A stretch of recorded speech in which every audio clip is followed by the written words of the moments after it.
Muy bien, estamos instalados en un nuevo episodio del podcast de Principio a Fin, retomando este ciclo de conversaciones que siempre son súper interesantes porque permiten extender una experiencia tras ver una película, un documental, o también sumergirse de una manera distinta del producto si uno todavía no ha llegado ahí, pero siempre nos da la oportunidad de profundizar, de entrar en las historias detrás de cómo se hace lo que tenemos en la pantalla. Y tengo el gusto de retomar una conversación que hemos tenido en otros contextos con el director y documentalista Sebastián Moreno. Bienvenido, Sebastián, ¿cómo estás? Muchas gracias, muy bien.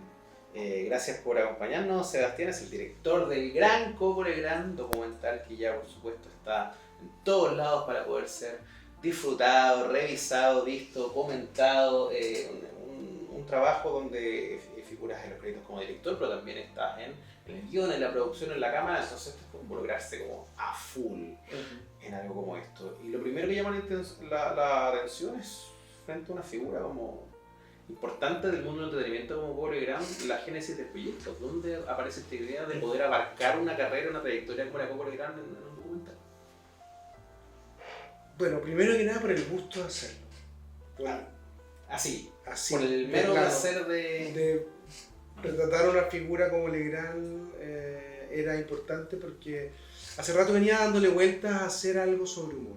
Un documental, quizás con los humoristas más actuales, con las generaciones más nuevas. Y conversando con Matías Cardone, el productor, dijimos, bueno, no podemos hacer algo sobre la generación actual sin hablar de los clásicos. O sea, es como en el arte, no podía hablar de las nuevas vanguardias sin hablar de los maestros clásicos. Claro, lo hiciéramos sobre música, rápidamente te va a llevar a... Y hay una conexión directa, hay un vaso comunicante directo en esto del stand-up, ¿no es cierto? Se habla de que Coco es el primer stand-up chileno que cuenta una historia arriba del escenario, más que un chiste tras otro. Sí. Entonces fuimos en busca de Coco y Coco aceptó inmediatamente. Y fueron ahí con la idea de proponerle, oye, queremos contar tu historia.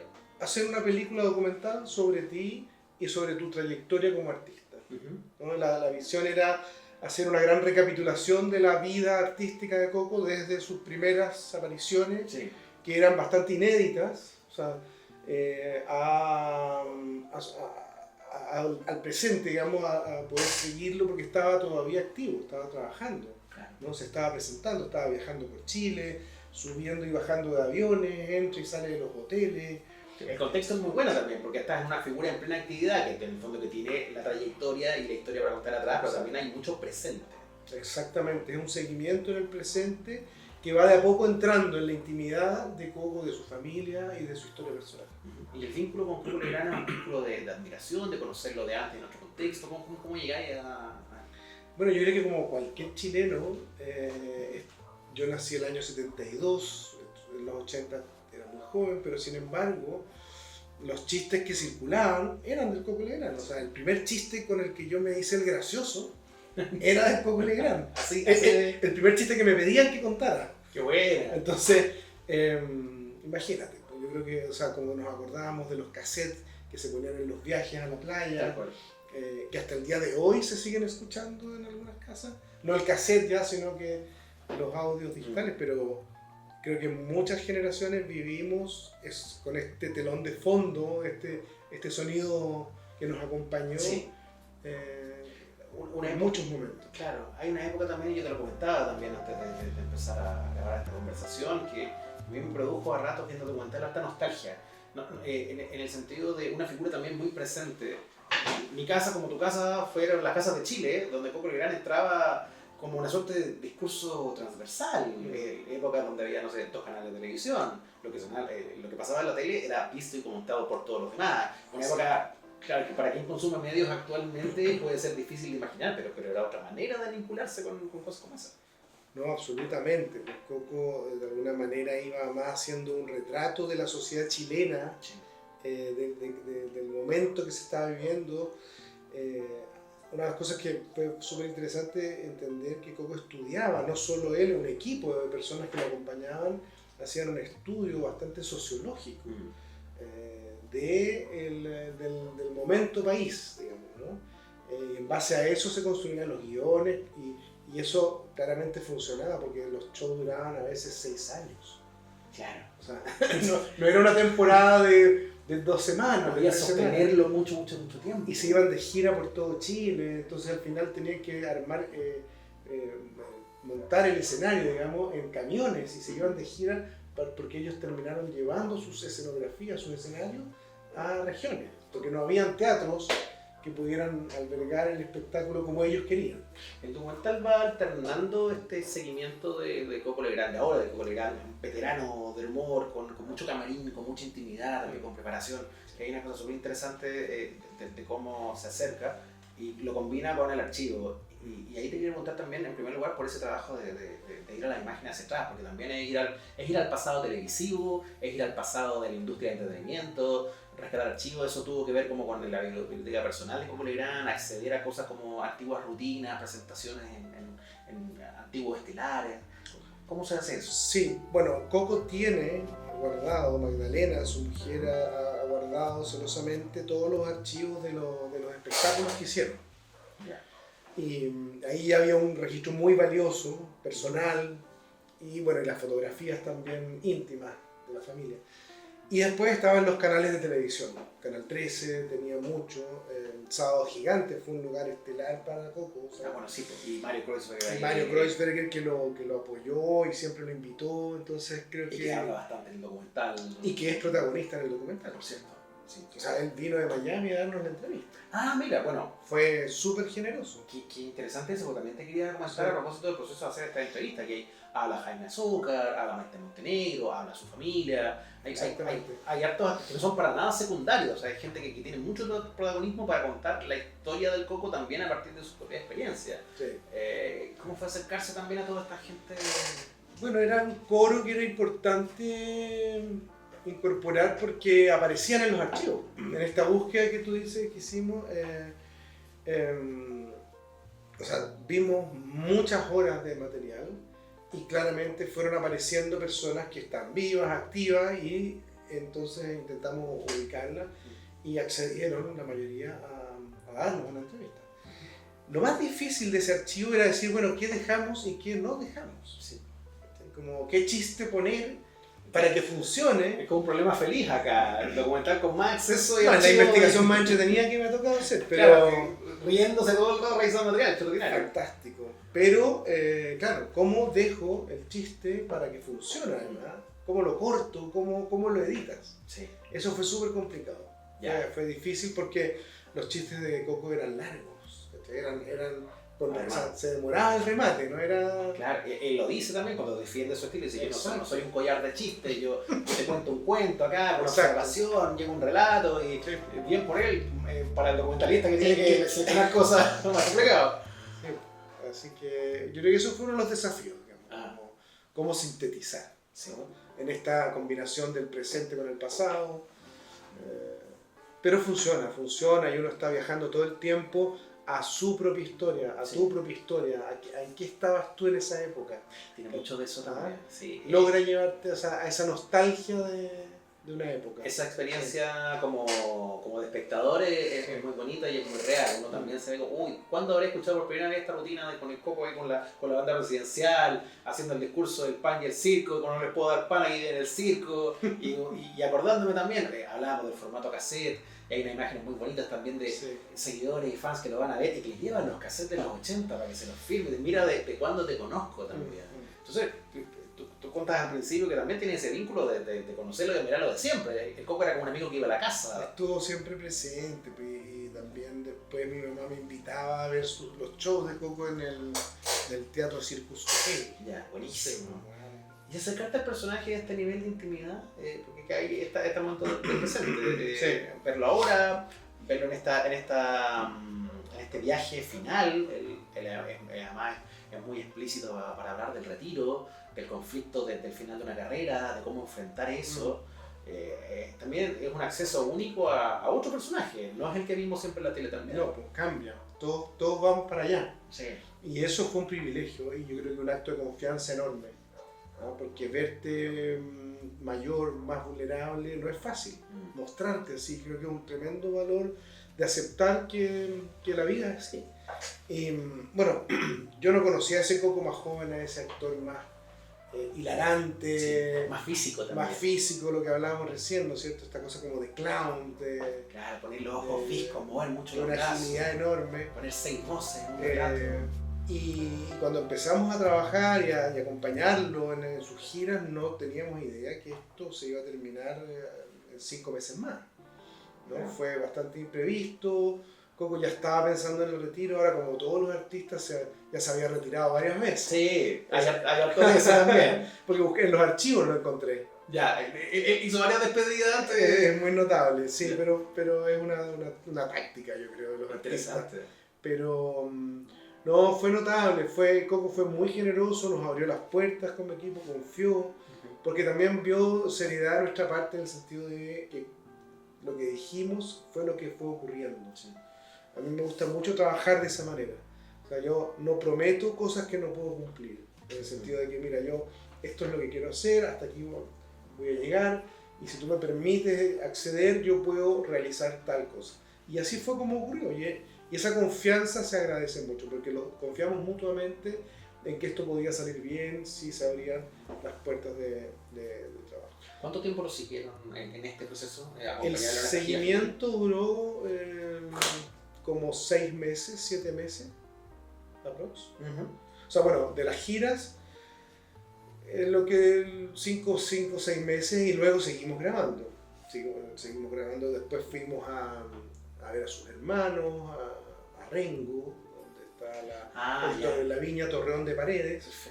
En fin, hicimos como los otros, fuimos a la playa donde vive su hija, a Pichilemu, donde están sus nietos. O sea, hicimos todo lo que nos permitió hacer el descanso, ¿no? Claro. Que es lo que ahora Coco hace, que se puede ir de viaje y disfrutar un fin de semana con sus hijos, con sus nietos, sí. Cosa que antes era muy difícil. Hay tanta intimidad de artista como intimidad familiar, porque tú ves el camarín y ves el escenario, pero también ves cumpleaños familiares, exacto. Ves conversaciones con los hijos, de tu papá diciéndole a la hija, pucha, no me siento tan bien, bueno, papá, ándate conmigo un rato a la casa del sur y descansa. Hay varias maneras de contar ese cotidiano. Sí, y no habíamos visto a Coco en eso. Además. O sea, logramos mostrar ese lado más humano, más íntimo, y que también explica mucho quién fue Coco en la parte de su infancia, por ejemplo. Sí, porque también ahonda en el elemento más personal, su propia historia familiar, un padre que abandona en el principio, ausente, un padre ausente y es otra familia que él reivindica, que él quiere, luego ya de mayor su experiencia como padre perdiendo un hijo, y están puestos estos dolores que corren en paralelo, y yo creo que ahí hay un trabajo súper interesante en cómo eso también conversa con la carrera de la comedia y el humor que sigues haciendo. O sea, no puedes escapar sobre esa historia, al contrario, tiene una manera muy especial de incorporarse a lo que hace. Sí, es bien notable cómo las experiencias de vida, por dolorosas que sean, son incorporadas como material de trabajo, ¿no es cierto? La pérdida del hijo, la orfandad, o sea, esto de haber pasado por un internado, de haberlo transformado en alguien que necesita ser visto. Sí, sí, esto de eso también. Es potente. Y él haber confiado en sí mismo, ¿no? En esto de este talento natural que siempre tuvo, que lo fue llevando a un nivel muy profesional. Claro, es súper llamativo cuando uno se va a esos inicios que van por otro lado, de Coco Legrand que estudia diseño, que se va a Estados Unidos, que vive una experiencia con el racismo y con la sociedad gringa. También pensaba, ok, estas son experiencias potentes, pero el simple hecho de a inicios de los 70 decir, voy a hacer una carrera en la comedia, ¿quién te podía tomar en serio en esa época? ¿Quién iba a tener esa conversación? Es una conversación que hoy, 2025, claramente se siente distinto, pero también está construida gracias al camino y la vida de gente como Porrero.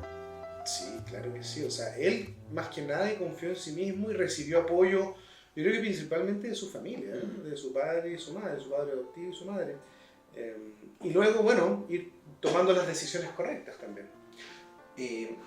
Contabas recién, mientras seguías, no tenían tanta claridad de que este documental también se trataba sobre el final, sobre el acto final de Coco Legrand. O sea, uno podía tener una impresión, no es lo mismo que cuando ya va haciendo eso. Entonces, finalmente el documental se trata sobre el retiro o aborda mucho esa experiencia del final.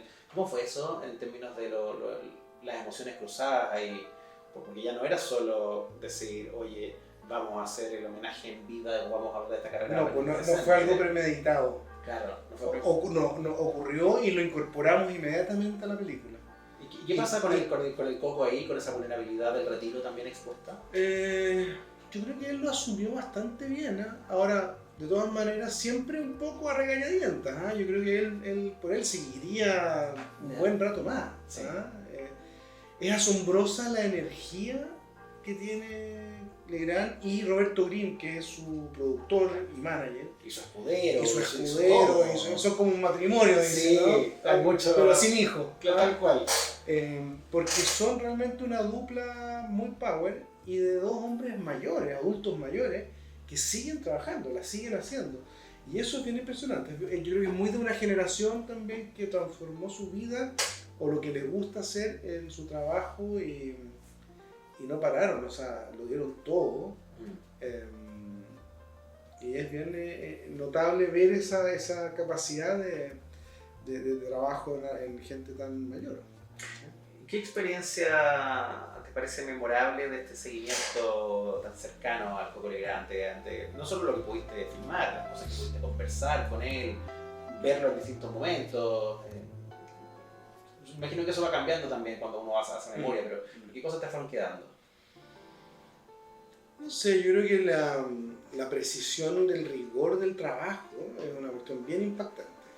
Bien impactante. O sea, sí, muy poco espacio para la improvisación, ¿no? Como ese trabajo preparado y la magia hace que no se note. Absolutamente. O sea, y esa soltura de esa capacidad de improvisación. Y lo otro es ver esa cercanía de Coco con la gente. Yo podría, o sea, andar con él era como andar con Elvis Presley, ¿no? Todo el mundo en los aeropuertos, en los restaurantes, donde a veces caminábamos por la ciudad para llegar al hotel, al teatro, en Concepción, por ejemplo. Y no eran 5 minutos lo que se demoraba la caminata, era media hora, 1 hora, porque venga a tomarse un cafecito, no sé qué, almorzando en un restaurante y vamos a pagar la cuenta. Oiga, no, el señor del fondo ya pagó la cuenta. Sí. Y así, puros gestos todo el tiempo. Entonces, ahí tú veías que realmente era un personaje muy querido, que la gente lo tiene ahí como en el altarcito de los personajes, como casi familiares, folclóricos. Sí. Y está vivo, lo vimos, lo pudimos ver trabajando. Y él vio la película, quedó muy agradecido, muy contento. O sea, como logramos llegar a un lugar juntos y lo vamos a poder ver ahora el 27. O ya lo vimos el 27. Claro, o lo verán, o lo podrán ver luego. Esta conversación yo creo que tiene el valor también de ser una experiencia extendida si viste un documental. Estamos en el pasado y en el futuro al mismo tiempo. Al mismo tiempo, es la magia de la película. Bueno, también pensaba en tu trabajo documentalista, en la investigación, en el archivo, en meterte en estas historias que a lo mejor fueron más contadas. No sé, alguna vez conversamos acerca del documental de Siglo Rey, conversamos en Instante Eterno. Pero acá tu objeto de investigación está moviéndose, está vivo, está presente, pasan más cosas. Algo de lo que estaba previsto puede irse para otro lado. Eso es toda una experiencia distinta a la hora de enfrentarse. Absolutamente, hay que saber navegar y fluir en con la realidad. Yo creo que uno cuando se dedica mucho tiempo al documental aprende en este oficio a no esperar nada. Como ir con desapego en búsqueda de lo que quieres, pero también tener la flexibilidad y la capacidad de adaptarte a los momentos de creación. Dejarse sorprender. Y por supuesto, porque la realidad siempre te sorprende. O sea, tú puedes planificar todo perfecto y siempre la realidad supera la ficción. Hablamos de que una de las pegas desafiantes de este documental era elegir imágenes, era seleccionar de todo lo que hay ahí, de la cantidad de archivos, pero también de este trabajo de seguirlo y de ir a su íntimo y a su cotidiano. ¿Cuáles son para ti las imágenes más potentes del documental? ¿Qué cosas siguen resonando? Mira, hay un archivo que yo no sabía que existía, un número, una obra que hizo que se llamaba Tú te lamentas, ¿de qué te lamentas? Estamos hablando del año 82, 83, el país en crisis económica, recesión, el dólar a 39, todos los Chicago Boys, los Puescos Cabreras quebrados, el fracaso del experimento. El fracaso del experimento absoluto, todos o presos o arrancados. Tal cual. Y Coco hace un número que se llama Tú te lamentas de que te lamentas, y el sketch parte con un restaurante donde todo cojeaba. Las mesas cojeaban, los mozos cojeaban, porque el país estaba cojeado. Y así va una tras otra, mostrándonos en la cara lo que estaba sucediendo de una forma irónica, satírica, divertida. Creo que es formidable esa manera, y mantenerlo hasta el día de hoy, bueno, es una gran herramienta. Sí. Y el contexto, además, estamos hablando en el 82, en dictadura. Plena dictadura. Con un entorno muy represivo, al que por supuesto ni desde la comedia iba a aceptar una crítica, un comentario, una parodia que te hiciera ver las falencias del sistema. Y hay muchas cosas en el Coco Legrand que, claro, hoy uno puede mirarlas y encontrarlas hasta inocentonas, pero uno también tiene que ir al contexto. Sí, ¿no? Logró en ese minuto poner temas. Sí. Ahora, no había la difusión que existe hoy día. En esa época actuaban en teatro, pequeños cafés con ser. Tú ibas al café con ser y ahí. Era ahí, no sé, eso no resonaba en la televisión. No estaban los virales todavía. No existían, ¿cachai? Entonces también era muy acotado, muy acotado, o sea, el que sabía, el que podía. Pero qué bueno que encontramos ese número, que a mí me parece realmente notable, de antología. De hecho, no pudimos encontrar como el espectáculo grabado, completo. Ya, como esos trocitos. Solo encontramos un comercial que se hizo en la época. Ah, mira, sí, que son de humor bien negro, son súper oscuros. No, o sea, hay cosas que se suicida. El tipo se suicida. Y desde el cielo se transforma en un ángel. Claro, y mira el Chile y ahí empieza también a desarrollar el relato. Exacto. Hey. No, en eso un maestro en reírse de la idiosincrasia chilena, ¿no? De decir, bueno, qué suerte que nací en Chile porque da tanto material. Pero a la vez también devolver el chiste con mucha dignidad también, ¿no? Sí. Como esa reírse de los personajes populares, fue muy transversal en ese sentido. Y eso se le agradece. Sí. Creo que fue muy hábil como artista. Y yo creo que también el documental se encarga de, con las voces de otras personas también, y dando testimonio de esa habilidad, de ese humor camaleónico, de poder decir mucho más que la simple rutina del humor con lo que planteas, porque es un poco lo que hablábamos antes de esto que parece improvisado, pero que es profundamente trabajado y estudiado, y que te lleva a tener un retrato de los últimos 40 años de Chile. Finalmente. Un retrato político-social. Hablar de Coco Legrand es hablar de Chile. Sí, eso es. Hay harto de espejo ahí también. Absolutamente. ¿Qué te deja como sensación final también este registro? Porque además estamos llegando cerca del final de la conversación. Algunas personas han visto este documental, otros lo verán a partir de lo que estamos hablando acá. Pero ¿con qué sensación estás quedando de haber hecho este viaje por la vida y la carrera de un comediante como Coco? Me quedo con una buena sensación. Siempre es fome terminar los procesos porque se acaba lo entretenido, ya la película se termina y viaja sola. Ya está. Y se termina en la investigación, las grabaciones, los viajes. Pero creo que llegamos a un buen lugar. Vamos a compartir ahora esta experiencia con el público, con la gente que vaya a la sala. Creo que es una película que te hace viajar a tu propia historia personal, además de irte riendo en el camino. Sí, porque además también el elemento elegido ahí está muy bueno, uno se ríe mucho entre medio también. ¿Cachai? Entonces creo que es una buena combinación para disfrutar y de invitar a los tíos, a las abuelas, a los papás de uno. Creo que hay un panorama entretenido para volver a reírnos de nosotros mismos, que yo creo que es muy importante en estos tiempos. Hablar del Coco es hablar de Chile, así que la invitación es a que vayamos a mirarnos un rato y a reírnos de lo bueno y lo malo que tenemos en el gran Coco Legrand, dirigida por Sebastián Moreno, que nos acompañó en este capítulo de Principio al Fin. Gracias, Sebastián. A ti. Y nos encontramos en el próximo capítulo de este podcast.